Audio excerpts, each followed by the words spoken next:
तो सभी भाइयों एवं बहनों को नमस्कार। स्वागत है आपका आपके अपने चैनल सक्सेस जंक्शन एक कदम सफलता की ओर में। मेरा नाम है अतुल शुक्ला और हम लेकर के आ गए हैं आपके लिए मध्य प्रदेश पटवारी एमपी ग्रुप 2 सब ग्रुप 4 एवं एमपी सब इंजीनियर भर्ती की दृष्टि से अति महत्वपूर्ण वीडियो है।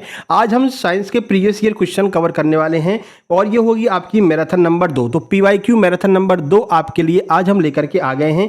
इससे पहले मैराथन नंबर 1 करवा चुके हैं जहां पर हम पीवाईक्यू के 50 प्रश्न ऑलरेडी सॉल्व कर चुके हैं विद डिटेल सॉल्यूशन के साथ में। तो सबसे दमदार और सबसे अलग कंटेंट आपको यहां पर मिलने वाला है, क्योंकि यहां पर हम जो प्रीवियस ईयर क्वेश्चन आपके आंसर की में दिए रहते हैं उनको विद डिटेल सॉल्यूशन कराते हैं, जिससे देखने में तो आपको ये 50 क्वेश्चन लगेंगे, लेकिन जब सॉल्यूशन भी आप अगर ऐड करेंगे और अतिरिक्त जानकारी जो आपको दी जाती है उससे मिलाकर के एक वीडियो में 1 घंटे में आप कम से कम 150 फैक्ट को कवर कर रहे होंगे। ठीक है मेरे भाई, तो वीडियो को लाइक करके चैनल को सब्सक्राइब कर दिए, जिससे आगे आने वाली सारी वीडियो टाइम टू टाइम आपके पास में पहुंच सके। मैनेजमेंट के चैप्टर वाइज हम यहां पर एमसीक्यू लेकर के चल रहे हैं, हिंदी के भी हम मैराथन वाइज लेकर के चल रहे हैं। 5 मैराथन सबकी करवाएंगे, 5 मैराथन हिंदी की, 5 मैराथन इंग्लिश की, 5 मैराथन आपकी साइंस की, इसी तरह से सारी मैराथन चलती रहेंगी। ठीक है मेरे भाई, चलिए शुरू करें। आइए देखते हैं साइंस की मैराथन नंबर 2 का आज का पहला प्रश्न। ये देखिए सारे प्रश्न प्रीवियस ईयर क्वेश्चन वाले ही रहेंगे, ठीक है, और ईएसबी एप्टेक के ही प्रश्न हैं ये सारे के सारे जो रिसेंट एग्जाम में पूछे गए हैं। देखिए पहला प्रश्न है, सूक्ष्मजीव जो नाक के माध्यम से शरीर में प्रवेश करते हैं शरीर के किन भागों को अधिक प्रभावित करते हैं। यानी कि ऐसे सूक्ष्मजीव जो हमारे नाक के माध्यम से, ये हमारी नाक है, ठीक है, अब इस नाक के माध्यम से क्या करते हैं, हमारे शरीर में प्रवेश कर जाते हैं। और अगर ये नाक के माध्यम से शरीर में प्रवेश करेंगे तो शरीर के किस अंग को सबसे ज्यादा ये प्रभावित करने वाले हैं, लीवर को, हृदय को, फेफड़े को, दिमाग को। तो आप खुद ही बता सकते हैं सर अगर ये हमारी नाक से जा रहे हैं तो सबसे पहले कहां पर पहुंचेंगे, सबसे पहले लंग्स यानी कि फेफड़े में पहुंचेंगे और फेफड़े को ही सबसे ज्यादा ये क्या करेंगे, इफेक्टेड करेंगे। सही आंसर आपका ऑप्शन नंबर सी हो जाएगा। तो हवा के माध्यम से नाक में प्रवेश करने वाले सूक्ष्मजीव श्वास नली से होते हुए सीधे फेफड़े में जाते हैं, जिससे श्वसन तंत्र और फेफड़े सबसे ज्यादा प्रभावी होते हैं। ठीक है ना, तो किसको ज्यादा इफेक्ट पड़ता है, श्वसन तंत्र को, और दूसरी बात फेफड़े को। हमारे ऑप्शन में फेफड़ा दिया गया, लंग्स दिए गए, तो लंग्स ही हमारा सही आंसर हो जाएगा। आगे बढ़ें, चलिए प्रश्न नंबर 2 देखते हैं। प्रश्न नंबर 2 है, परमाणु क्रमांक डैश वाले तत्वों को लेंथेनाइट कहा जाता है। अब आपको बताना है कहां से लेकर के कहां तक वाले तत्वों को हम लेंथेनाइट कहते हैं। केमिस्ट्री का ये प्रश्न है, आपके प्रीवियस ईयर क्वेश्चन में पूछा गया है एमपी ग्रुप 2 सब ग्रुप 4 एग्जाम में। बताइए 31 से 47 वालों को, 57 से 71 वालों को, 84 से 98 वालों को, या फिर 69 से 78 वालों को, कितने वालों को हम यहाँ पर लेंथेनाइट तत्व कहते हैं। सही आंसर आपका हो जाएगा ऑप्शन नंबर बी, यानी कि 57 से लेकर के 71 तक जिसका भी परमाणु क्रमांक होगा उन सारे तत्वों को हम क्या कहेंगे, उन सारे तत्वों को हम लेंथेनाइड कह रहे होंगे। सॉल्यूशन आप यहां पर देख सकते हैं। देखिए तो आवर्त सारणी में परमाणु क्रमांक 57 से 71 तक के 15 तत्वों को लेंथेनाइड कहा जाता है। इन्हें दुर्लभ मृदा तत्व भी कहते हैं। तो आपसे या तो लेंथेनाइड पूछेगा या आपसे पूछेगा दुर्लभ मृदा तत्व कहां से कहां तक होते हैं, दुर्लभ मृदा तत्व। तो आप कहेंगे सर 57 से 71 तक जो तत्व होते हैं उन्हें दुर्लभ मृदा तत्व कहते हैं और इन्हीं को लेंथेनाइड तत्व भी कहते हैं। तो दोनों एक ही बात है, अलग अलग पूछ सकते हैं, तो दोनों के बारे में आपको जानकारी होना चाहिए। या इसमें से बीच में से कोई उठा देंगे, कहेंगे भैया कोई ऐसा परमाणु जिसका परमाणु क्रमांक कितना 59 है, बताइए वो कैसा तत्व है, लेंथेनाइड है या फिर एक्टिनाइड है, कौन कौन सा, तो आप लेंथेनाइड बता देंगे। या आपसे कहेंगे दुर्लभ मृदा तत्व है या नॉर्मल तत्व है, तो आप बता देंगे दुर्लभ मृदा तत्व है। तो 57 से 71 तक वाले दुर्लभ मृदा तत्व होते हैं। ठीक है भाई, आगे बढ़ें, चलिए आगे बढ़ते हैं। आगे बढ़ने से पहले आप लोग बता दें आपके सामने 2 एग्जाम लगे हुए हैं। एक आपका है एमपी ग्रुप 2 सब ग्रुप 4, ठीक है, इस एग्जाम की एग्जाम डेट भी आपके सामने आ चुकी है, 22 सितंबर को इसका एग्जाम है। इतने कम टाइम में आप अपना जो है सिलेबस कंप्लीट करना आपके लिए बहुत ज़्यादा मुश्किल होगा अगर आप किसी वीडियो कोर्स के थ्रू अपने सिलेबस को कंप्लीट करना चाहते हैं, क्योंकि इसमें 7 से 8 सब्जेक्ट हैं। तो ऐसे में आपको क्या करना है, बिना सिलेबस कंप्लीट किए अगर आप एग्जाम देने जाते हैं तो एग्जाम देने का कोई मतलब ही नहीं है, क्योंकि कॉम्पिटिशन बहुत ज़्यादा है। तो ऐसे में आपको सक्सेस जंक्शन के complete super selection PDF Telegram notes ले लेने हैं। इसमें क्या मिलेगा, इसमें आपको सभी सब्जेक्ट के कंप्लीट थ्योरी नोट्स मिल जाएंगे PDF फॉर्म में, ठीक है। उसके बाद में इसी में आपको MCQ और PYQ भी मिल जाएंगे उन्हीं एग्जाम्स के और उन्हीं सब्जेक्ट के, ठीक है। कौन कौन से सब्जेक्ट रहेंगे वो देख लीजिए, सामान्य विज्ञान, हिंदी, अंग्रेजी, गणित, रीजनिंग, कंप्यूटर ज्ञान, मैनेजमेंट, इन सबके complete super selection theory notes रहेंगे और इन सबके कंप्लीट आपको PYQ और MCQ मिलने वाले हैं। और मैनेजमेंट के तो हम चैप्टर वाइज MCQ भी दे रहे हैं, कंप्यूटर के तो 5,500 क्वेश्चन दे दिए हैं, ठीक है। इसी तरह से आपको सारे क्वेश्चन यहां पर मिल रहे होंगे विद PDF में, ठीक है। तो आपको क्या करना है, देखो यही करना है आपको, ठीक है ना।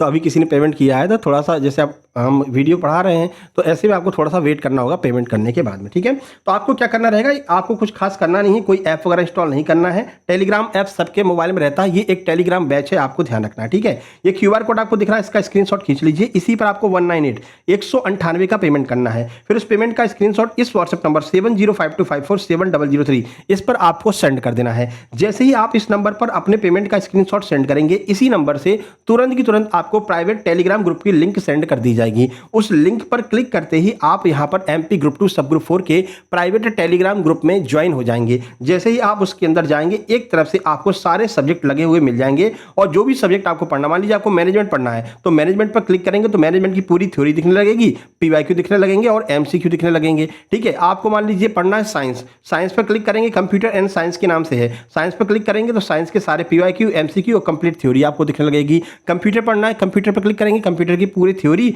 पीवाईक्यू, एमसीक्यू, 5500 ब्रह्मास्त्र वाली क्वेश्चंस, ये सब कुछ आपको देखने को मिल जाएंगे। तो बढ़िया सी तैयारी आपकी कम टाइम में और कम पैसे में हो जाएगी, ठीक है मेरे भाई। अब एग्जाम देने जाओगे, पैसा तो खर्च करोगे ही, बिना तैयारी के एग्जाम देने जाने का कोई मतलब नहीं है। इसलिए आपको ये कंप्लीट सुपर सिलेक्शन नोट्स जो है प्राप्त कर लेने हैं, ठीक है। कैसे प्राप्त करने हैं सारी बात हमने आपको बता दी है। अब बात करते हैं वो लोग जिनका एमपी सब इंजीनियर का एग्जाम है और उनको नॉन टेक के नोट्स चाहिए। तो नॉन टेक के लिए एमपी सब engineer group 3 super selection notes Telegram batch बना दिया गया है। मात्र 197 रुपए में आप जो है नॉन टेक के कंप्लीट नोट्स प्राप्त कर सकते हैं। जो एमपी पटवारी लेगा वो भाई इसको लेने की आवश्यकता नहीं है, एमपी पटवारी वाले इसमें ही आपको जो है आपके नॉन टेक वाले नोट्स मिल जाएंगे। लेकिन जो केवल एमपी एसबी सब इंजीनियर के लेना चाहता है वो यहां पर ले सकता है। तो सब इंजीनियर वाले में क्या क्या मिलेगा, सामान्य ज्ञान, हिंदी, अंग्रेजी, गणित, सामान्य तार्किक योग्यता, सामान्य विज्ञान, सामान्य कंप्यूटर ज्ञान, इन सबके complete super selection theory notes रहेंगे। और इन सबके सब इंजीनियर एग्जाम में पूछे गए प्रीवियस ईयर के क्वेश्चन भी आपको मिलेंगे, पीवाईक्यू भी मिलेंगे, चैप्टर वाइज एमसीक्यू भी मिलेंगे। सब कुछ आपको यहाँ पर मिलने वाला है मात्र 197 रुपए में आपको मिलने वाला है। वही प्रक्रिया है, इसी क्यूआर पर आपको 197 का पेमेंट करना है और उस पेमेंट का स्क्रीनशॉट आपको इस व्हाट्सएप नंबर 7052547003 पर सेंड कर देना है। जैसे आप स्क्रीनशॉट सेंड करेंगे, नीचे आप लिख देना एमपी सब इंजीनियर नॉन टेक, तो आपको जो है एमपी सब इंजीनियर नॉन टेक के बैच में जोड़ दिया जाएगा मेरे भाई, ठीक है। अगर कोई पटवारी वाला भी उस बैच में जुड़ना चाहता है तो 29 रुपए का पेमेंट करके सब इंजीनियर बैच में आप जो है पटवारी से जो है स्विच कर सकते हैं सब इंजीनियर बैच में, ठीक है। सारी बातें समझ में आ गई। और शुरुआत के 50 स्टूडेंट के लिए मात्र 149 रुपए में आपको ये नोट्स मिलने वाले हैं, जो स्टार्टिंग के 50 स्टूडेंट हैं। अभी 15 से 20 लोग एडमिशन ले चुके हैं, आज सुबह हमने वीडियो बनाई थी, 20 या 22 लोग एडमिशन ले चुके हैं। जल्द ही 50 पूरे हो जाएंगे, तो 50 पूरे होने से पहले पहले आप लोग ये नोट्स ले लीजिए, तो आपको 149 में ये सारे नोट्स मिल जाएंगे सब इंजीनियर वाले, ठीक है। बातें समझ में आ गई, आगे बढ़े। चलिए प्रश्न नंबर 3 पर चलते हैं। देखिए प्रश्न नंबर 3 क्या है, कह रहा है कार्बन यौगिकों का रसायन शास्त्र के नाम से जाना जाता है, यानी कि कार्बन यौगिक जो होते हैं इनका रसायन शास्त्र किस नाम से जाना जाता है। ये भी आपका एमपीईएसबी ग्रुप 2 सब ग्रुप 4 प्रीवियस ईयर क्वेश्चन में पूछा गया है। 1 अप्रैल वाली शिफ्ट है, ध्यान रखना 1 अप्रैल वाली ये शिफ्ट है, एमपीईएसबी ग्रुप 2 सब ग्रुप 4 की 1 अप्रैल वाली शिफ्ट के ये प्रश्न है, ठीक है मेरे भाई। चलो बताइए किस नाम से जानते हैं रसायन शास्त्र के मतलब कार्बन यौगिकों का जो रसायन शास्त्र होता है उसको हम किस नाम से जानते हैं। ये रहे 4 ऑप्शन आपके सामने। इसको हम कार्बनिक रसायन कहते हैं, यानी ऑर्गेनिक केमिस्ट्री कहते हैं, फिजिकल केमिस्ट्री कहते हैं, बायो केमिस्ट्री कहते हैं, या फिर इनऑर्गेनिक केमिस्ट्री कहते हैं। क्या कहते हैं मेरे भाई बताइए।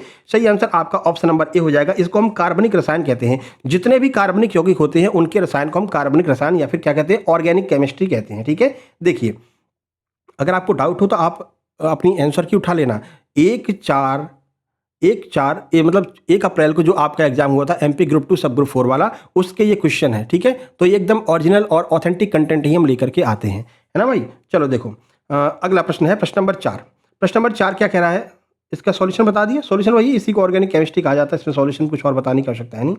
प्रश्न नंबर 4 देखिए, प्रश्न नंबर 4 है वायु दाब को मापने वाले यंत्र को हम क्या कहते हैं। क्या कहते हैं भैया, बैरोमीटर, थर्मामीटर, हाइग्रोमीटर, एनीमोमीटर। क्या कहते हैं, वायु दाब मापने वाले यंत्र को। सही आंसर आपका हो जाएगा ऑप्शन नंबर ए, इसको हम बैरोमीटर कहते हैं, ठीक है। तो दाब को हम बैरोमीटर के माध्यम से मापते हैं, ये बात आपको ध्यान रखनी है। सॉल्यूशन आप यहाँ पर देख सकते हैं। वायुमंडलीय दबाव यानी कि वायु दाब को मापने के लिए बैरोमीटर का उपयोग किया जाता है। मौसम की भविष्यवाणी में ये बहुत काम आता है, क्योंकि देखो दाब के आधार पर ही मौसम की भविष्यवाणी की जाती है। कहीं पर अगर अधिक दाब बन रहा है इसका मतलब यहाँ पर आंधी तूफान आने वाला है, ठीक है। कहीं पर दाब कम बन रहा है यानी यहाँ पर मौसम साफ रहने वाला। इस तरह के जो है हम अनुमान लगा करके जो है मौसम वाली घटनाएं प्राप्त करते हैं। प्रश्न नंबर 5 देखिए, प्रश्न नंबर 5 है प्रकाश की कौन सी तरंग दैर्घ्य प्रकाश संश्लेषण के लिए सबसे अधिक अवशोषित की जाती है। बताइए कौन सी तरंग दैर्घ्य है? नारंगी है, हरा है, नीला है, सफेद है। कौन सी तरंग दैर्घ्य है जो सबसे ज्यादा अवशोषित की जाती है प्रकाश संश्लेषण के दौरान? तो इसका सही आंसर ऑप्शन नंबर सी नीला हो जाएगा। अगर लाल दिया गया होता तो लाल हो जाता, क्योंकि लाल की तरंग दैर्घ्य सबसे ज्यादा होती है, पर लाल तो इसमें ऑप्शन में दिया नहीं गया है। तो फिर अगला नंबर किसका आएगा? अगला नंबर नीले प्रकाश का आएगा। ऑप्शन नंबर सी बिल्कुल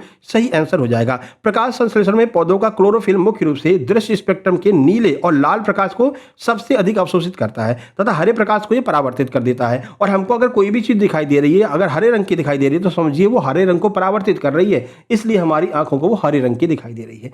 जैसे ये आपको पीले रंग का दिखाई दे रहा है, तो ये क्या है? ये पीले रंग को उत्सर्जित कर रहा है, हमारी आंखों के पास पीला रंग भेज रहा है, इसलिए हमें ये पीला रंग का दिखाई दे रहा है। ठीक है मेरे भाई, सारी बातें समझ में आ जाएंगी। चलिए प्रश्न नंबर 6 की ओर चलते हैं। देखिए प्रश्न नंबर 6 क्या है? प्रश्न नंबर 6 है मैग्नेटाइट। एक काम करते हैं, इसको साइलेंट कर देते हैं। ठीक है, अभी ठीक है ना? अब थोड़ा सा जो लोग पेमेंट कर रहे हैं उन लोगों को थोड़ा सा वेट करने की आवश्यकता पड़ेगी, क्योंकि अब क्लास ले रहे हैं हम, है ना? चलिए, कह रहे हैं मैग्नेटाइट डैश का एक अयस्क खनिज है। बताइए मैग्नेटाइट किसका अयस्क है? क्रोमियम का, बेरिलियम का, आयरन या फिर लेड का? किसका अयस्क है भाई? बताइए। मैग्नेटाइट सही आंसर आपका ऑप्शन नंबर सी, ये आयरन का अयस्क हो जाएगा। आयरन का ओर होता है मैग्नेटाइट। ठीक है, यहां पर आप देख सकते हैं मैग्नेटाइट जिसे हम Fe3O4 कहते हैं, लोहे यानी आयरन का एक महत्वपूर्ण प्राकृतिक अयस्क है। इसमें लोहे की मात्रा सबसे अधिक लगभग 72% तक पाई जाती है। तो ये भी आपको यहाँ पर एक एक्स्ट्रा फैक्ट मिल गया। मैग्नेटाइट Fe3और 4 में सबसे ज्यादा लोहा पाया जाता है, यानी सबसे ज्यादा कार्बन पाई जाती है। लोहा कितना होता है? 72% के लगभग इसमें लोहे की मात्रा पाई जाती है। इसमें जो है प्राकृतिक चुंबकीय गुण भी होते हैं, ये भी आपको ध्यान रखना है। चलिए प्रश्न नंबर 7 देखिए। प्रश्न नंबर 7 क्या है? कल आपका मैनेजमेंट का जो है चैप्टर वाइज जो हमारे MCQ चल रहे थे वो आएगा। चैप्टर नंबर 5 जो है आप लोगों को पढ़ करके आना है। जो लोग कल यहाँ पर टेस्ट देने आएंगे चैप्टर वाइज, वो चैप्टर नंबर 5 को पढ़ करके आएंगे, जो कि आपके ग्रुप में डाल दिया गया है। देखिए प्रश्न नंबर 7, कैनिस ल्यूपस को आमतौर पर डैश के रूप में जाना जाता है। बताइए किस रूप में जाना जाता है कैनिस ल्यूपस को? गाय के रूप में, बकरी, मुर्गी या फिर ग्रे वॉल्फ? किसे हम कैनिस ल्यूपस कहते हैं?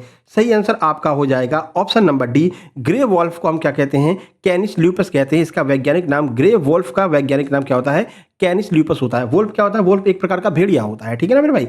यहाँ पर देखिए कैनिस ल्यूपस मुख्य रूप से ग्रे वुल्फ यानी भेड़िया का वैज्ञानिक नाम है। घरेलू कुत्ते भी इसी प्रजाति की एक उपप्रजाति माने जाते हैं। जो कुत्ते अपने गली मोहल्ले में घूमते दिख जाते हैं, तो आज से उनको कुत्ता नहीं कहोगे, उनको शेरू नहीं कहोगे, उनको क्या कहोगे? कैनिस ल्यूपस कहोगे। अरे भैया कैनिस ल्यूपस आ गया, ठीक है? तो वो भी इसी की एक उपप्रजाति होती है। चलिए प्रश्न नंबर 8 देखिए। प्रश्न नंबर 8 ये रहा आपके सामने। देखिए क्या कह रहे हैं? एक प्रतिबिंब की छाप रेटिना में 1 सेकंड के डैश तक बनी रहती है। बताइए 1 सेकंड के कौन से भाग तक हमारे रेटिना पर प्रतिबिंब की छाप बनी रहती है ना? कोई भी चीज आप देख रहे हो, जैसे ये देख लिया, अब पलकों को झपका के तुरंत आप खोलते हो तो भी आपको कुछ टाइम तक ये 1 सेकंड लिखा हुआ दिखा रहता है ना। तो वही चीज बता रहा है कि भाई कितने सेकंड के कौन से हिस्से तक हमारे जो है रेटिना पर छाप बनी रहती है। 1/3 हिस्से, 1/16 हिस्से, 1/10 या फिर 1/5। प्रश्न का आपका सही आंसर हो जाएगा ऑप्शन नंबर बी, 1/16 हिस्से तक जो है प्रतिबिंब की जो छाप होती है वो हमारे रेटिना पर बनी रहती है। और इसी का टेस्ट करते हैं एनडीए की स्क्रीनिंग वाली जो टेस्ट होती है ना, उसमें यही टेस्ट किया जाता है। तो मानव नेत्र के रेटिना पर किसी वस्तु का प्रतिबिंब उसकी आंखों के सामने से हटने के बाद भी लगभग 1/16 सेकंड तक बना रहता है। यानी कोई भी चित्र अगर हम आपके सामने से हटा देते हैं तब भी आपकी आंखों के सामने 1/16 सेकंड तक वो बना ही रहेगा।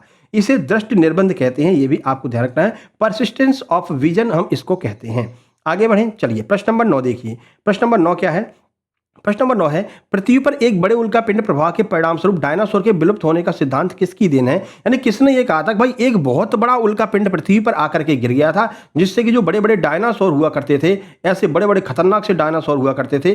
डायनासोर मुस्कुरा रहे हैं, ठीक है? तो वो क्या हो गया? वो समाप्त हो गया। बताइए ये सिद्धांत किसने दिया था? किसने दिया भैया? विलियम क्रूक्स ने दिया, विलियम रोडजन ने दिया, या फिर लुइस अल्वारेज ने दिया, या फिर हेनरी मुसेली ने दिया? प्रश्न का सही आंसर आपका ऑप्शन नंबर सी हो जाएगा। लुइस अल्वारेज महोदय के द्वारा यह सिद्धांत दिया गया था कि भाई पृथ्वी पर एक बहुत बड़ा उल्कापिंड आकर के गिर गया, और जिसकी वजह से जितने भी यहां पर डायनासोर थे पृथ्वी पर वो एकदम समाप्त हो गए थे। ठीक है, तो उल्कापिंड पृथ्वी से टकराया, जिसके प्रभाव और जलवायु परिवर्तन से डायनासोर विलुप्त हो गए थे। प्रश्न नंबर 10 देखिए। प्रश्न नंबर 10 क्या है? निम्नलिखित में से कौन सा कथन किसी वस्तु के द्रव्यमान के लिए सही है? बताइए द्रव्यमान के लिए क्या चीज यहां पर सही सही लिखी हुई है?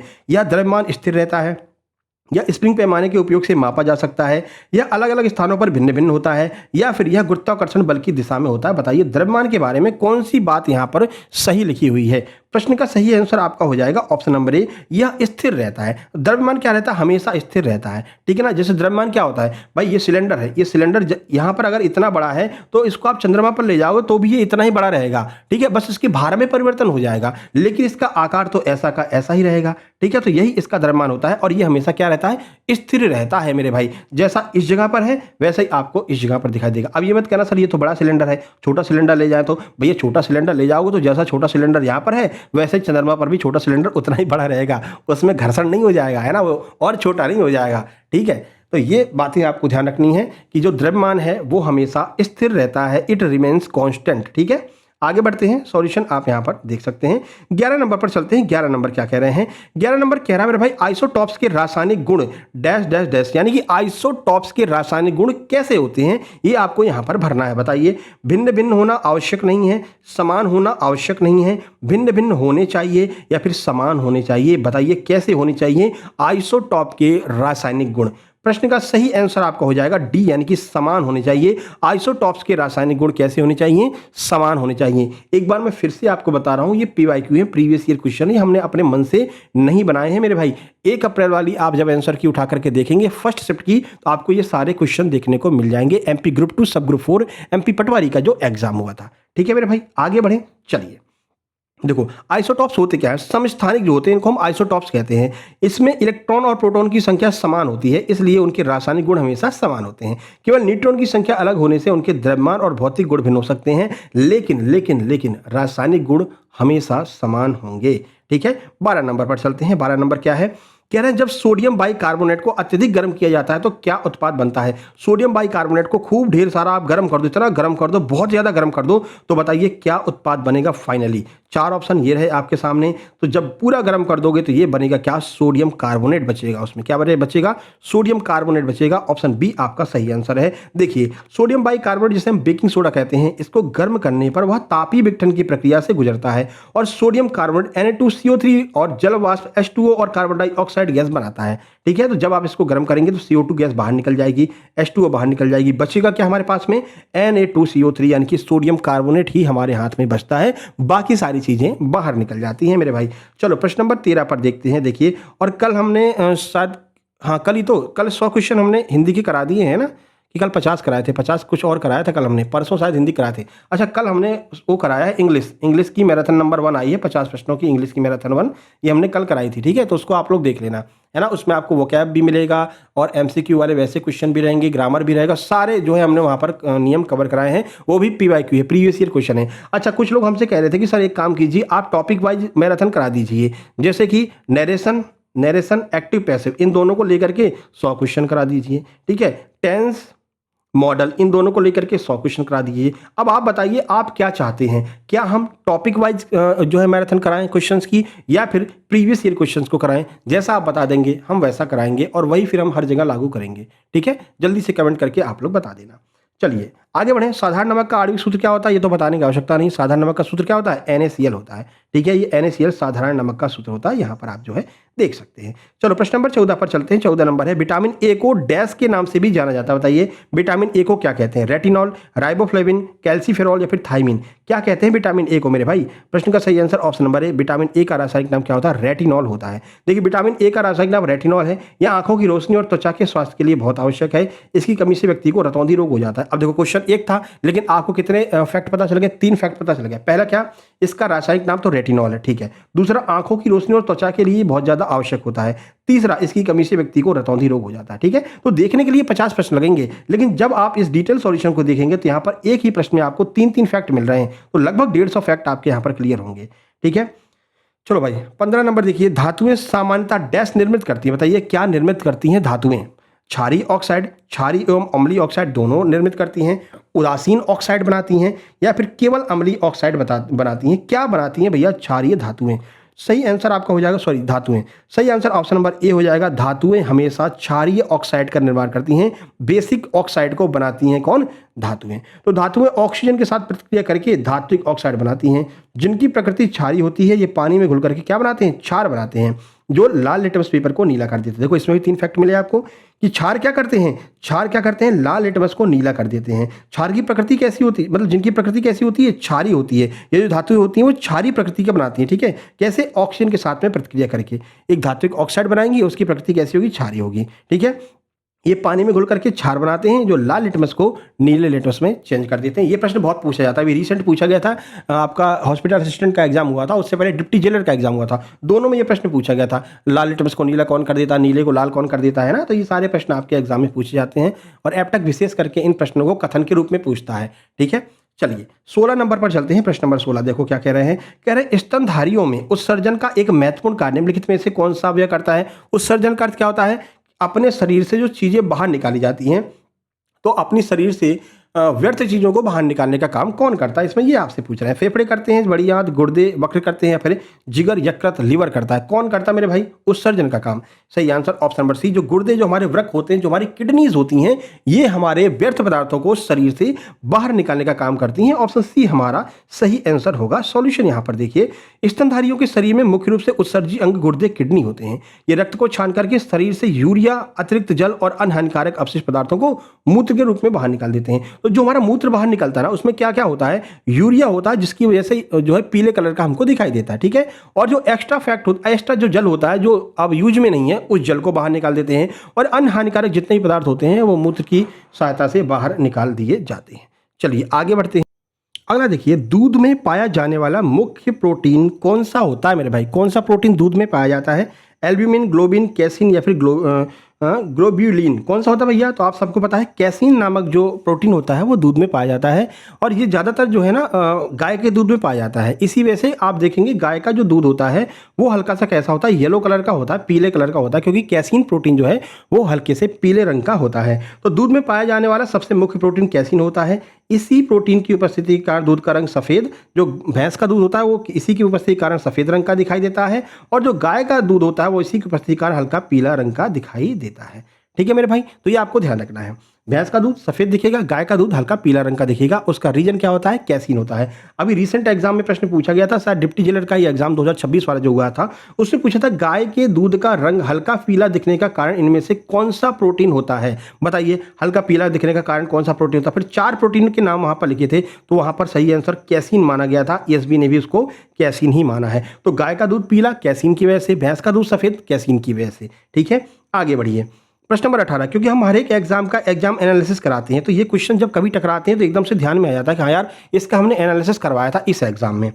चलिए 18 कह रहे हैं, प्रकाशिक यानी ऑप्टिकल फाइबर में सिग्नल कैसे प्रेषित होता है। बताइए, जो ऑप्टिकल फाइबर होता है उसमें सिग्नल कैसे जाता है, पूर्ण आंतरिक परावर्तन से, अपवर्तन के कारण, घुमावदार पथ में, या फिर सीधी रेखा में। तो सही आंसर इसका हो जाएगा ऑप्शन नंबर ए, पूर्ण आंतरिक परावर्तन के कारण प्रकाशिक जो फाइबर होते हैं, जो ऑप्टिकल फाइबर होते हैं, इसमें जो प्रकाश का गमन होता है, जो सिग्नल जाते हैं वो इस पूर्ण आंतरिक परावर्तन की प्रक्रिया के द्वारा जाते हैं, due to total internal reflection की वजह से जाते हैं। देखिए, और इसी की वजह से ये जो सिग्नल होते हैं काफ़ी दूर तक जा सकते हैं।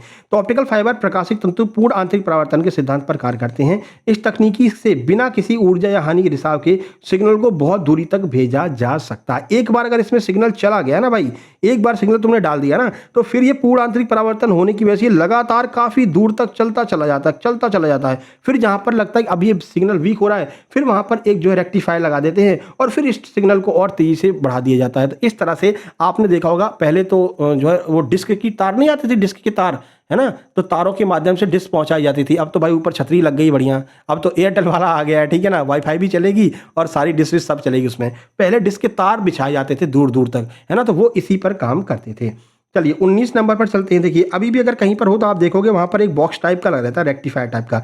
ये बॉक्स लाल कलर का जलता रहता है, ये वही काम करता है, जहां पर सिग्नल वीक होते हैं वो इस सिग्नल को आगे बढ़ाने का काम करता है, ठीक है। देखिए, मिश्र धातु के रूप में सोने को कठोर करने के लिए कौन सी धातु मिलाई जाती है। भाई, जो नॉर्मल सोना होता है बहुत ज़्यादा मुलायम होता है। अगर तुम प्योर सोना जो 24 कैरेट का होता है, 24 कैरेट का सोना एकदम प्योर होता है, अगर तुम इसके वो आभूषण बना करके पहनोगे तो भाई जैसे ही पहनोगे ना वैसे ही टूट जाएगा, क्योंकि ये बहुत ज़्यादा क्षणभंगुर होता है ना। लेकिन इसमें ऐसा क्या मिला दें कि हम आभूषण बना सकते हैं। भाई, कॉपर मिलाएंगे, एल्यूमिनियम मिलाएंगे, या फिर Hg यानी कि आपका चांदी मिलाएंगे, या फिर फेरस यानी सोना वो लोहा मिला देंगे। क्या मिला देंगे भाई? सही आंसर आपका हो जाएगा ऑप्शन नंबर ए, यानी कि इसमें हम कॉपर मिला देते हैं, Cu मिला देते हैं। देखिए तो 24 कैरेट का जो सोना होता है वो बहुत मुलायम लचीला होता है, जिससे आभूषण बनाना जो है बहुत ज़्यादा आभूषण बनाना बहुत मुश्किल हो जाता है। इसलिए हम इसमें क्या करते हैं, कॉपर या फिर तांबा मिला देते हैं या फिर चांदी Hg जैसी चीज़ इसमें मिला देते हैं, जिससे कि ये थोड़ा सा कठोर हो जाता है, फिर हम इसमें अच्छी अच्छी डिजाइन जो है बना सकते हैं। ठीक है, चलिए प्रश्न नंबर 20 देखिए, अच्छा सा प्रश्न है। देखिए क्या कह रहे हैं, कह रहे हैं ध्वनि तरंगे हैं, बताइए ध्वनि तरंगे क्या हैं। अनुदैर्ध्य हैं, अनुप्रस्थ हैं, बताइए। ये दो आपको कथन दिए गए हैं, एक और दो दोनों हैं, केवल दो है, केवल एक है, ना तो एक है ना तो दो है, बताइए क्या होंगी ध्वनि तरंगे। अनुदैर्ध्य अनुप्रस्थ दोनों होंगी, केवल अनुदैर्ध्य होंगी या फिर केवल अनुप्रस्थ होंगी, या फिर इनमें से कोई नहीं होंगी।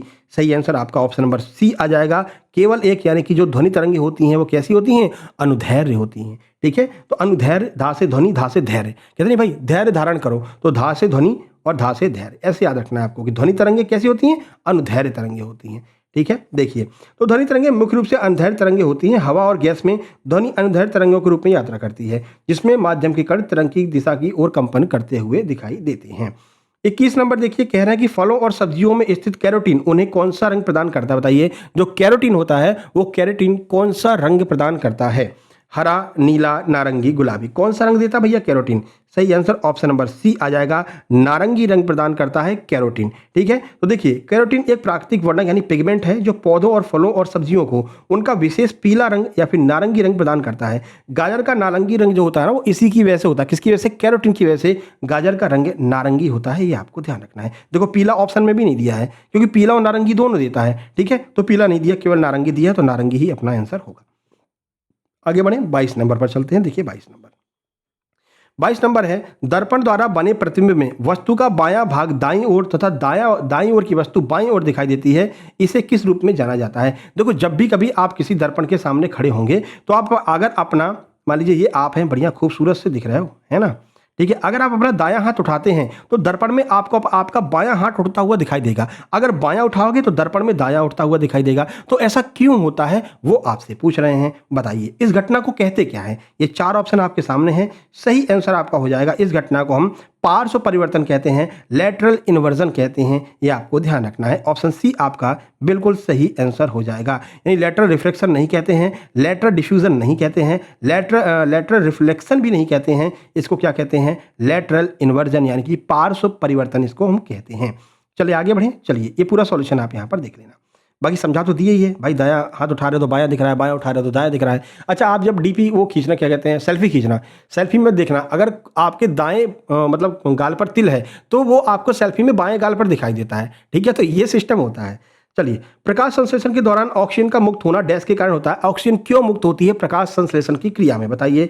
कार्बोहाइड्रेट या हाइड्रोलिसिस की वजह से, जल का प्रकाश अपघटन की वजह से, CO2 के अपचयन से, या फिर क्लोरोफिल के टूटने की वजह से, किसकी वजह से ऑक्सीजन मुक्त होती है मेरे भाई। सही आंसर ऑप्शन बी हो जाएगा, जल का प्रकाश अपघटन होता है जिसकी वजह से जो ऑक्सीजन होती है वो मुक्त हो जाती है, और उस ऑक्सीजन को हम क्या करते हैं, उस ऑक्सीजन को हम ग्रहण कर लेते हैं, मुस्कुराते हुए कहते हैं लाओ ऑक्सीजन हमें दो और हमसे तुम कार्बन डाइऑक्साइड लो। ठीक है, देखिए तो प्रकाश संश्लेषण की प्रक्रिया में सूर्य के प्रकाश की ऊर्जा का उपयोग करके H2O के अणुओं का विखंडन होता है, जिससे जल का प्रकाश अपघटन हो जाता है, और इसी प्रक्रिया के परिणाम स्वरूप क्या होता है, इस H2O में से जो ऑक्सीजन होती है वो ऑक्सीजन बाहर निकल जाती है और हम अपने यूज में उसको ला लेते हैं।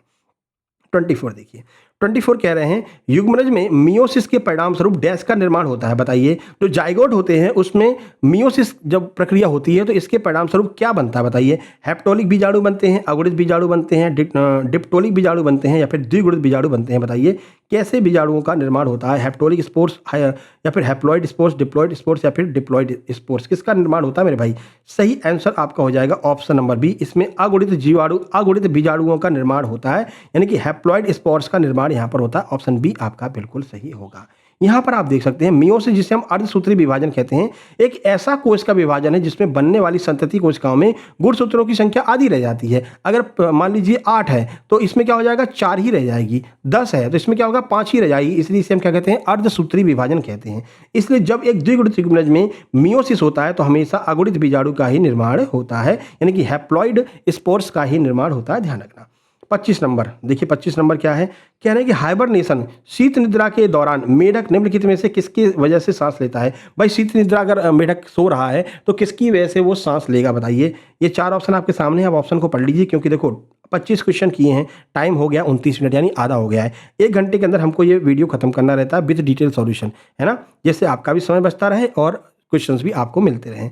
चलिए, तो प्रश्न का सही आंसर आपका हो जाएगा इसमें ऑप्शन नंबर बी हो जाएगा। केवल त्वचा के द्वारा, केवल स्किन से जो है ये सांस लेता है जब वो शीत निद्रा में होता है। ठीक है, यहाँ पर देखिए सॉल्यूशन। तो हाइबरनेशन या शीत निद्रा के दौरान मेढक मिट्टी के बहुत नीचे चले जाते हैं, मतलब कि वो वहाँ चले जाते हैं, एकदम एकांतवास में चले जाते हैं कि भैया हमारा टाइम अब खत्म हुआ, हम एकांतवास में जा रहे हैं, फिर मिलेंगे 2 महीने बाद। ठीक है, और फिर वही 2 महीने बाद जब बारिश हो जाती है ना, तो फिर वही मेढक निकल करके टर करते हैं, बड़े बड़े मेढक जो होते हैं, है ना, क्या कहते हैं उनको, गोपाल मेढक कहते हैं, गोपला मेढक है। ठीक है, तो वो वाला सिस्टम है।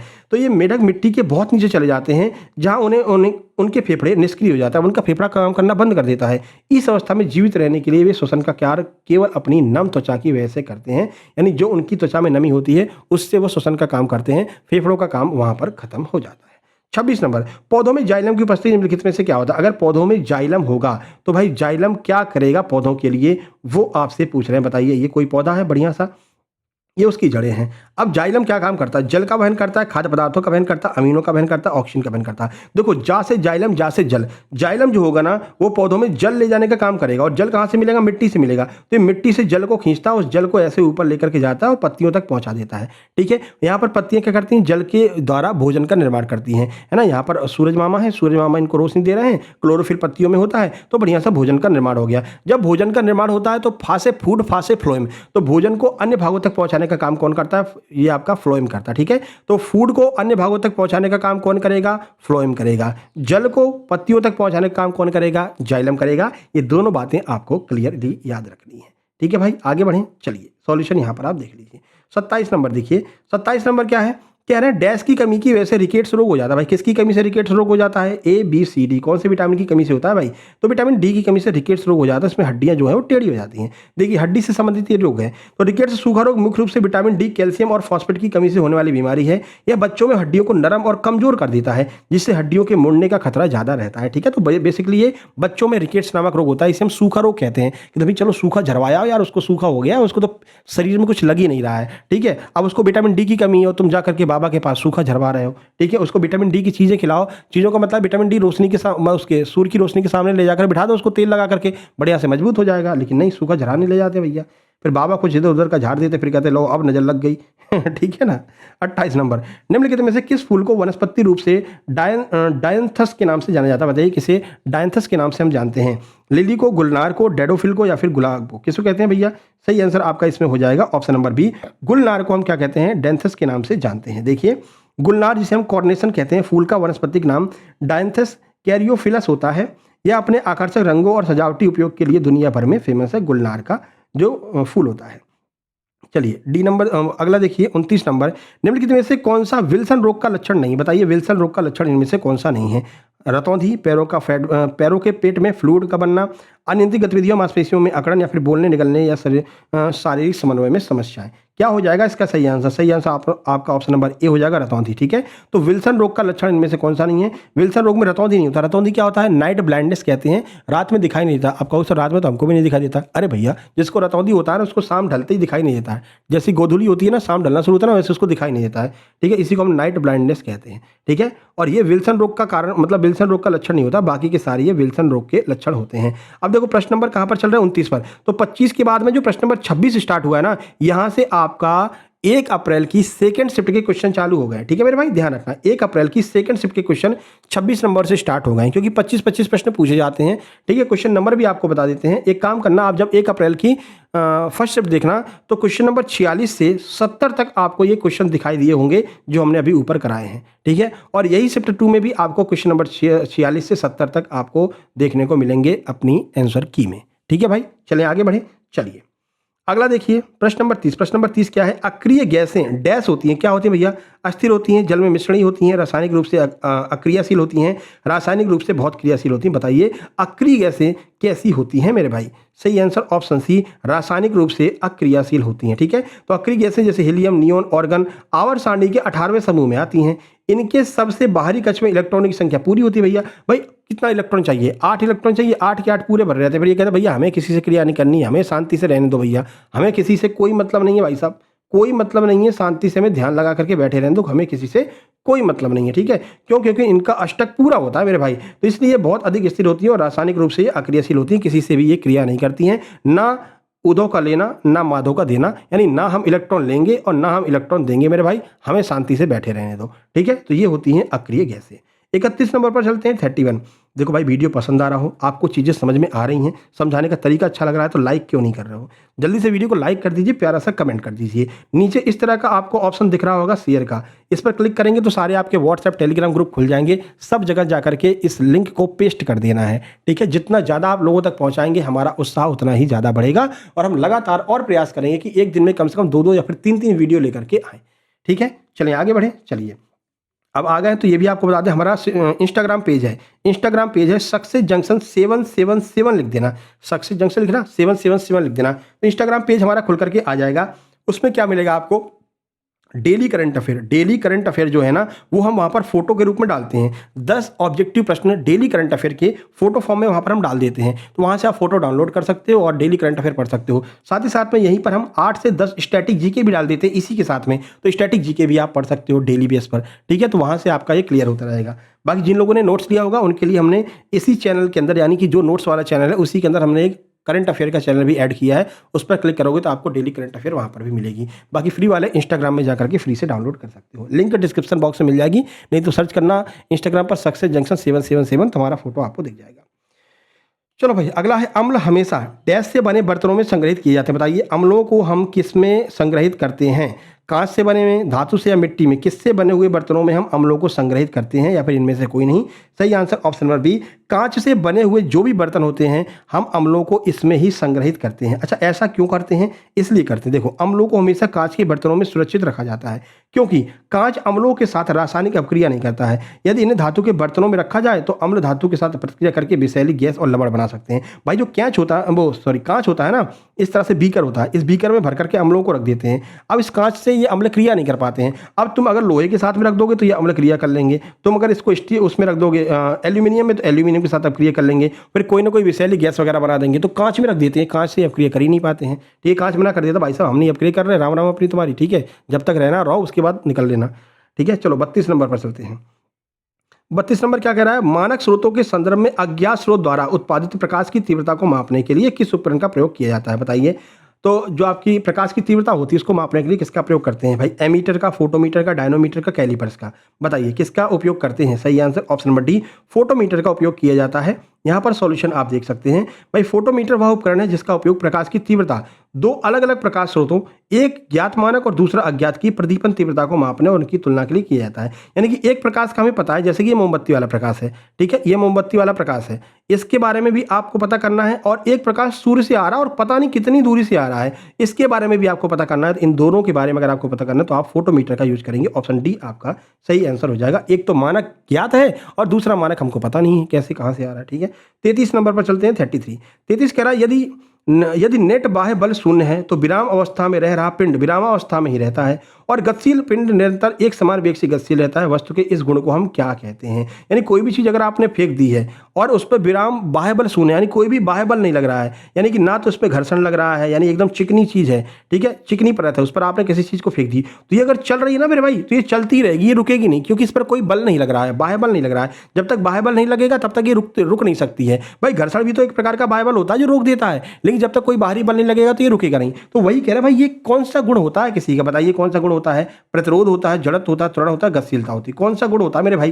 प्रश्न का सही आंसर जड़त्व हो जाएगा। कोई चीज अगर कहीं पर रखी हुई है, ये मैदान है, मैदान में एक बॉल आपने यहाँ पर छोड़ दी है, ठीक है, अब ये बॉल तब तक लगी यहीं पर रखी रहेगी जब तक इस पर कोई बाहरी बल नहीं आएगा, कोई बाहरी बल इसको खींच करके ले नहीं जाएगा, या फिर मान लीजिए मारेगा नहीं पैर से, या फिर कहीं पर लुढ़काएगा नहीं, ये बॉल यहाँ की यहीं पर रखी रहेगी, ठीक है, जब तक कोई खींचेगा नहीं, जब तक कोई बाहरी बल नहीं लगेगा, यहीं रहेगी। तो इसी को हम क्या कहते हैं? जड़त्व का नियम कहते हैं, यानी इसी गुण को हम क्या कहते हैं? जड़त्व कहते हैं, इनर्शिया कहते हैं। ऑप्शन बी आपका सही आंसर हो जाएगा।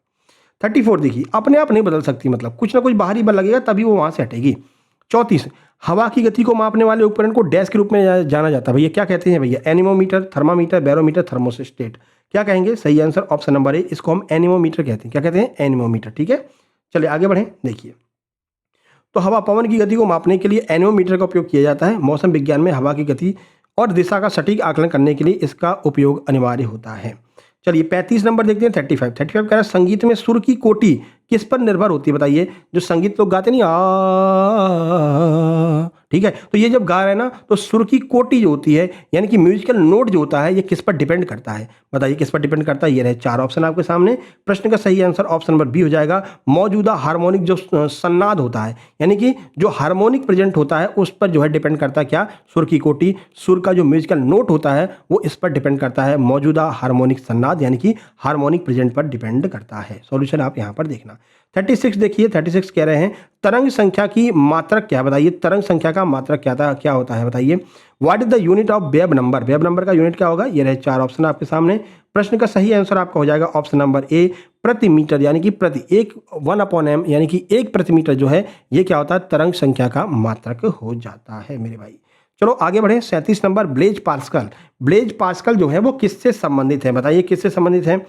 इनमें से कोई नहीं से, बिजली से, गति से, कैलकुलेटर से। यानी ब्लेज पास्कल ने किसका निर्माण किया था? आप लोगों ने बहुत बार पढ़ रखा है, ब्लेज पास्कल ने कैलकुलेटर बनाया था मेरे भाई। तो ब्लेज पास्कल एक प्रसिद्ध फ्रांसीसी गणितज्ञ भौतिक विज्ञानी थे। 1642 में विश्व का पहला यांत्रिक कैलकुलेटर बनाया था जिसे पास्कलिन भी कहा जाता है या फिर पास्कलाइन भी कहा जाता है। 38 नंबर देखिए, 38 नंबर है नींबू नींबू के रस का pH 4। अरे ये गलत लग दिया है, ठीक है ना। नींबू है ये, हम कह रहे हैं नींबू नींबू के क्या होता है? ये नींबू का पीएच मान आपसे पूछ रहे हैं, ठीक है ना। नींबू के रस का पीएच मान कितना होता है? ठीक है, बताइए कितना होता है, मतलब कैसा होता है? उदासीन होता है, अम्लीय होता है? ये कह रहा है भाई नींबू का जो रस है ना उसका पीएच मान 4 होता है, ठीक है। अब ये पीएच मान 4 है तो ये क्या होगा? अम्लीय होगा, उदासीन होगा, क्षारीय होगा, कैसा होगा भैया? लेमन जूस की बात कर रहे हैं। लेमन जूस का जो पीएच होता है 4 होता है और ये कैसा होता है? अम्लीय होता है। तो 0 से 14 तक तो पीएच स्केल का पूरा वैल्यू होती है 0 से 14 तक की, ठीक है। जो विलयन की अम्लता है क्षारीयता को मापता है। बीच में होता है 7। 7 क्या होता है? उदासीन। जो हमारा जल है ना ये उदासीन होता है, इसकी पीएच वैल्यू 7 होती है। अब 7 से जितना कम आप होते चले जाएंगे वो सारे क्या होंगे? अम्लीय होते चले जाएंगे भाई। 7 से 6 5 4 3 2 1 ये आपका अम्लीय हो जाएगा। 7 से ऊपर जाइए 8 9 10 11 12 13 14 ये आपका क्षारीय हो जाएगा, ठीक है। तो ये पीएच वैल्यू से आप डिपेंड कर मतलब पता लगा सकते हैं। तो यहाँ पर 4 दे रखी थी, तो 4 अगर नींबू के पीएच की वैल्यू 4 है तो ये क्या हो जाएगा? अम्लीय तरफ जाएगा, तो ये आपका क्या हो जाएगा? एसिटिक यानी कि अम्लीय हो जाएगा। चलिए प्रश्न नंबर 39 देखते हैं। 39 है मकड़ियाँ प्राणी वर्गीकरण के किस वर्ग में आती हैं? बताइए मकड़ियाँ किस में आती हैं? एरेक्निड्स में आती हैं, एंथोजुआ में आती हैं, गैस्ट्रोपोड्स में आती है या फिर एविस में आती हैं? किस में आती हैं मकड़ियाँ? सही आंसर आपका ऑप्शन नंबर ए हो जाएगा, ये एरेक्नेट्स में आती हैं, ठीक है। तो सही आंसर ऑप्शन नंबर ए, मकड़ियाँ ऑर्थोपोडा संघ के एरेक्निडा वर्ग की सदस्य होती हैं। इन वर्ग के जीवों की सबसे बड़ी विशेषता यह है कि इनके शरीर में 8 पैर होते हैं, 4 जोड़े होते हैं। आप मकड़ियों को कभी देखना तो मकड़ियों में 8 पैर होंगे। 8 पैर का मतलब 4 जोड़े, कभी कभी डायरेक्ट 8 पैर पूछ लेते हैं, कभी कभी बोलते हैं कितने जोड़े पैर होते हैं, तो आप बताएंगे सर 4 जोड़े पैर होते हैं, ठीक है। और पंख या फिर एंटीना इसमें नहीं होता है। बिच्छू भी इसी वर्ग में आते हैं, ये भी आपको ध्यान रखना, केवल मकड़ियाँ नहीं, बिच्छू भी इसी वर्ग के अंतर्गत आ जाएंगे। 40 नंबर देखिए, पीतल एक मिश्र धातु है। बताइए किसका मिश्र धातु है पीतल? तो इसका तो आपको ट्रिकी बताई थी, पिताजी। ये पीतल तांबा और जिंक का मिश्र धातु होता है, ठीक है। तो कहां पर है तांबा और जिंक? कॉपर और जिंक, ऑप्शन बी आपका सही आंसर हो जाएगा, ठीक है। तो कॉपर और जिंक, पिताजी याद रखना, पीआई से क्या हो जाएगा? पीतल हो जाएगा, टी से तांबा और जेड जी कर लीजिए या फिर जे आई कर लीजिए, वो आपका जिंक हो जाएगा। चलिए 41 नंबर देखिए। 41 नंबर डैश रसायनों का एक समूह है जो कोशिका विभाजन और प्ररोह निर्माण को प्रभावित करता है। बताइए इनमें से कौन सा एक रसायनों का समूह है जो ये सारे कार्य करता है? ये रहे 4 ऑप्शन, आराम से पढ़ लीजिए। आंसर क्यों चलेंगे? ऑप्शन नंबर ए हो जाएगा, साइटोकाइनिन जो है वो रसायनों का एक समूह है जो कोशिका विभाजन और प्ररोह निर्माण को प्रभावित करता है। सॉल्यूशन आप यहाँ पर देख सकते हैं। चलिए 42 नंबर देखते हैं। 42 कह रहे हैं क्लोरोफिल ए, सी और फ्यूकोसेंथीन डैश वर्ग के प्रमुख मतलब वर्णक हैं। तो बताइए जो क्लोरोफिल ए है, सी है और फ्लूकोसेंथीन है, ये बताइए किस प्रकार के वर्णक के अंतर्गत आते हैं? ये 4 वर्णकों के नाम आपको दिए गए हैं। सही आंसर आपका ऑप्शन नंबर ए हो जाएगा, ये फियोफाइसी के अंतर्गत आएंगे, ठीक है ना। तो क्लोरोफिल ए, सी और फ्यूकोसेंथीन ये किसके अंतर्गत आएंगे? फियोफाइसी के अंतर्गत आएंगे। चलिए देखो फियोफाइसी होता क्या है? फियोफाइसी वर्ग को भूरे शैवाल, ब्राउन एल्गी के रूप में जाना जाता है। इन शैवालों में क्लोरोफिल ए, सी के साथ साथ फ्यूकोसेथिन नामक वर्णक भारी मात्रा में मौजूद होता है। इन्हें इनका विशेष भूरा रंग इसी वजह से मिलता है। 43 देखते हैं। 43 क्या है भाई? कवक के अध्ययन को डैश के रूप में जाना जाता है। बताइए कवक के अध्ययन को हम क्या कहते हैं? ये रहे 4 ऑप्शन आपके सामने। कवकों के अध्ययन को क्या कहा जाता है? ऑप्शन नंबर सी, कवकों के अध्ययन को हम माइकोलॉजी कहते हैं। ऑप्शन सी आपका सही आंसर हो जाएगा। 44 नंबर देखिए 44 कह रहे हैं गतिज ऊर्जा किस पर निर्भर करती है, बताइए किस पर निर्भर करती है? काइनेटिक एनर्जी यानी कि गतिज ऊर्जा। ये 4 ऑप्शन है, चारों ऑप्शन आराम से पढ़िए फिर अपन आंसर की ओर चलते हैं। सही आंसर आपका ऑप्शन नंबर डी, गतिशील पिंड के वेग और भार दोनों पर निर्भर करती है kinetic energy. Kinetic energy both mass and velocity दोनों पर डिपेंड करती है। जो मूविंग बॉडी है, जो बॉडी यहाँ पर चल रही है, उसकी मास क्या है और उसका वेलोसिटी क्या है, वेग और भार दोनों पर यह डिपेंड करती है। सॉल्यूशन आप यहाँ पर देख सकते हैं। अच्छा, इसका सूत्र ध्यान रखना, सूत्र से कई बार प्रश्न पूछ लेते हैं। के ई बराबर 1/2 mv²। ठीक है, इस सूत्र से कई बार पूछा, कई बार तो यही सीधे सीधे सूत्र ही पूछ लेते हैं, कई बार आपको मास दे देंगे फिर वेलोसिटी पूछ लेंगे, कई बार काइनेटिक एनर्जी पूछ लेंगे, मास वेलोसिटी दोनों दे देंगे, तो ये दोनों आपको ध्यान रखना है। ठीक है, 45 देखिए 45 कह रहे हैं किसी परमाणु के उच्चतम ऊर्जा स्तर में स्थित इलेक्ट्रॉनों को डैश कहा जाता है। क्या कहते हैं भाई? जो उच्चतम ऊर्जा स्तर में रहते हैं क्या कहते हैं उनको? ये रहे 4 ऑप्शन। ऐसे इलेक्ट्रॉनों को हम क्या कहते हैं? इनको हम कहते हैं संयोजकता इलेक्ट्रॉन्स। क्या कहते हैं? संयोजकता इलेक्ट्रॉन, यानी ऑप्शन नंबर सी हमारा सही आंसर हो जाएगा। ठीक है, वैलेंसी इलेक्ट्रॉन्स हम इनको कहते हैं। 46 देखिए, हृदय में 2 निचले कक्षों को डैश कहा जाता है। जो हमारे हृदय के निचले कक्ष होते हैं ना भाई, हृदय हमारा कैसा होता है? 4 कक्षी होता है। ठीक है, तो जो निचले कक्ष होते हैं इनको हम क्या कहते हैं, ये आपसे पूछ रहे हैं। कौन सा हृदय बना दिया सर? मेढक वेढक का हृदय बना दिया क्या? सही आंसर ऑप्शन नंबर ए, इसको हम निलय कहते हैं, वेंट्रियल्स कहते हैं इसको। ठीक है, ऑप्शन नंबर ए हमारा बिल्कुल सही आंसर हो जाएगा। देखिए, तो मानव हृदय में कुल 4 कक्ष होते हैं। ऊपर के 2 कक्षों को आलिंद यानी आर्टरिया कहा जाता है, एट्रिया कहा जाता है, जो रक्त ग्रहण करते हैं, और नीचे के 2 शक्तिशाली कक्षों को निलय कहा जाता है, जो पूरे शरीर में रक्त का प्रवाह करते हैं। देखो इस तरह से 4 कक्ष होते हैं। ठीक है ना, इन 2 कक्षों में क्या होता है, इन 2 कक्षों से कलेक्ट किया जाता है रक्त को, जो आपका फिल्टर रक्त होता है, फिर इसको यहाँ पर भेज देते हैं। अब इनमें लगी होती है बड़ी बड़ी मोटर। ठीक है ना, तो ये क्या करते हैं, ये बहुत शक्तिशाली होते हैं और ये जो है इसको पूरा पंप करते हैं और पूरे शरीर में पंप करने का काम करते हैं, रक्त को पहुँचाने का काम करते हैं। समझ गए मेरे भाई? चलें 47 पर देखिए, क्षुद्रांत की आंतरिक भित्ति पर अंगुली के समान उभरी हुई रचना क्या कहलाती हैं? जिन्हें हुई रचनाएं होती हैं जिन्हें हम क्या कहते हैं? यानी कि जो हमारी क्षुद्रांत होता है, ठीक है, तो जो क्षुद्रांत होती है यानी स्मॉल इंस्टेटाइन जो होती है, छोटी आंत जो होती है, इसमें उंगली के आकार की कुछ संरचनाएं पाई जाती हैं। ठीक है, ऐसे उभरी हुई संरचनाएं होती हैं। इन संरचनाओं को हम क्या कहते हैं, वो आपसे पूछ रहे हैं, बताइए क्या कहते हैं भाई? वल्वा कहते हैं, विली कहते हैं, रुमेन कहते हैं, कट कहते हैं। इसको हम क्या कहते हैं? विलाई कहते हैं, विलाई या फिर विली कहते हैं। जो उभरी हुई अंगुली नुमा संरचना होती हैं इन्हें हम दीर्घरोम या फिर विलाई कहते हैं। छोटी आंत क्षुद्रांत इसको कहते हैं, ध्यान रखना। क्षुद्रांत यानी कि छोटी आंत में ये पाई जाती हैं उंगली जैसी संरचनाएं।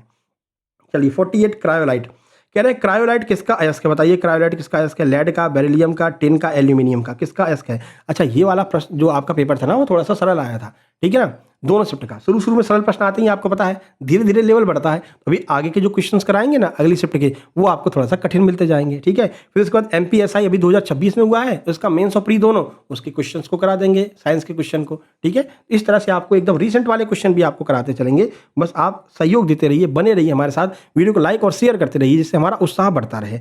बताइए क्रायोलाइट किसका अयस्क हो जाएगा? ये 4 ऑप्शन आपके सामने हैं, प्रश्न का सही आंसर हो जाएगा ऑप्शन नंबर डी, एल्यूमिनियम का अयस्क होता है क्या? क्रायोलाइट। क्रायोलाइट क्या होता है? एल्यूमिनियम का अयस्क होता है।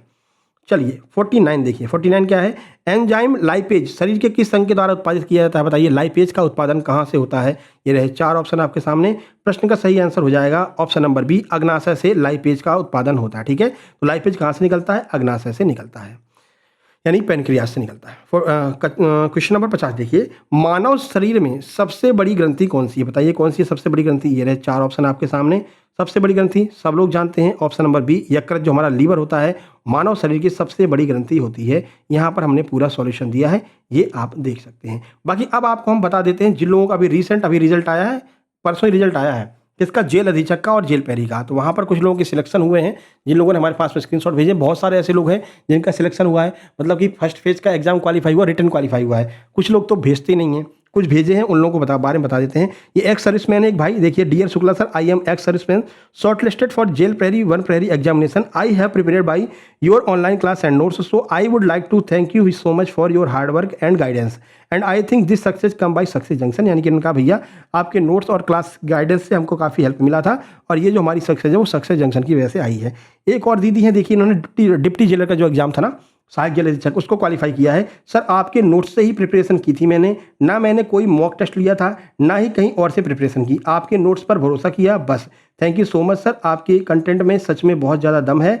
Once again thank you so much sir. ठीक है, तो इनका डिप्टी जेलर का एग्जाम निकला है। ठीक है, उसके बाद में यहाँ पर बात करते हैं, एक और दीदी जी हैं, ये सेम टू सेम हो गया है ना, सेम टू सेम हो गया है ना। इसको दूसरा कोई वो लगाना भूल गए, कल आपको एक और दिखा देंगे, है ना। तो 2-3 लोग ऐसे हैं जिन लोगों ने हमारे पास में अपने मैसेज किए हैं और बहुत सारे लोगों ने केवल अपना स्क्रीनशॉट ही भेज दिया है कि सर हमारा क्वालीफाई हो गया, ये देख लो। ऐसे बहुत सारे लोग हैं, इनका हमने फोटो अपने कम्युनिटी पोस्ट पर डाल दिया, वहाँ पर आप जाकर के देख सकते हैं। बाकी ये है ब्रह्मास्त्र, जो आपको 5000 क्वेश्चन का ब्रह्मास्त्र मिलने वाला है जब आप नोट्स लेंगे। तो चाहे आप डिप्टी जेलर उसका सब इंजीनियर का लें या फिर आप ग्रुप 2 सब ग्रुप 4 का लें, वहाँ पर दोनों में आपको कंप्यूटर वाले सेक्शन में ये कंप्यूटर ब्रह्मास्त्र आपको मिलने वाला है। बाकी ये हमारी इंस्टाग्राम आईडी, इसको देख लीजिए, ये इंस्टाग्राम आईडी है, ठीक है, सक्सेस जंक्शन, या सर्च कर लीजिए, या हमारा ये देखो सक्सेस जंक्शन 777 के नाम से सर्च कर लेंगे तब भी आपको ये मिल जाएगा। ये वाली फोटो लगी हुई है। अब यहाँ पर आप देख सकते हैं, देखिए करंट अफेयर के फोटो यहाँ पर डले हुए हैं, ठीक है ना। इस तरह से आपको फोटो फॉर्म में करंट अफेयर और स्ट्रैटेजी की मिलती रहेगी, ठीक है। अभी बनाई आईडी, 1037 लोग जुड़ चुके हैं।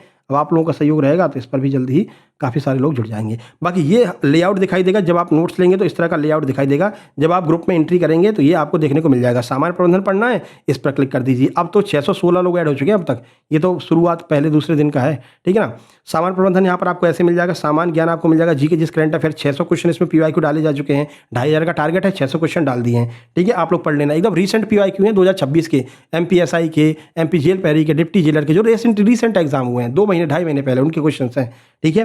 कंप्यूटर में 5500 वो डले हैं और साइंस की कंप्लीट थ्योरी डली है और साइंस के 50 प्रश्न पहले वाले, इससे पहले वाली मैराथन डली है पीवाईक्यू की, और ये वाली मैराथन भी इसी में जाने वाली है, कंप्यूटर एंड सामान्य विज्ञान में, ठीक है। मैथ में भी आपको कंप्लीट नोट्स मिल जाएंगे, क्वेश्चन डले हुए हैं, हिंदी और इंग्लिश के भी नोट्स कंप्लीट डले हुए हैं और रीजनिंग के भी नोट्स डले हैं। और ये पूरे के पूरे नोट्स आपको जो आपका सब इंजीनियर वाला बैच है, नॉन टेक वाला, उसमें भी सारे नोट्स हमने डाल दिए गए हैं। बस केवल आपको जाकर के वहाँ पर डाउनलोड करना और पढ़ना है। प्रिंट निकलवाना चाहते हैं तो प्रिंट भी आप निकलवा सकते हैं, ठीक है मेरे भाई। वीडियो कैसी लगी कमेंट बॉक्स में कमेंट कीजिएगा। मिलते हैं नेक्स्ट वीडियो में, है ना। अगले वीडियो किसकी लेकर के आना वो आप लोग बता देना। कल मैनेजमेंट की वीडियो तो आने वाली, ये पक्का है, ठीक है। मैनेजमेंट का चैप्टर नंबर 5 कल पढ़ करके आना, कल उसका जो है क्वेश्चंस हम करवाने वाले हैं।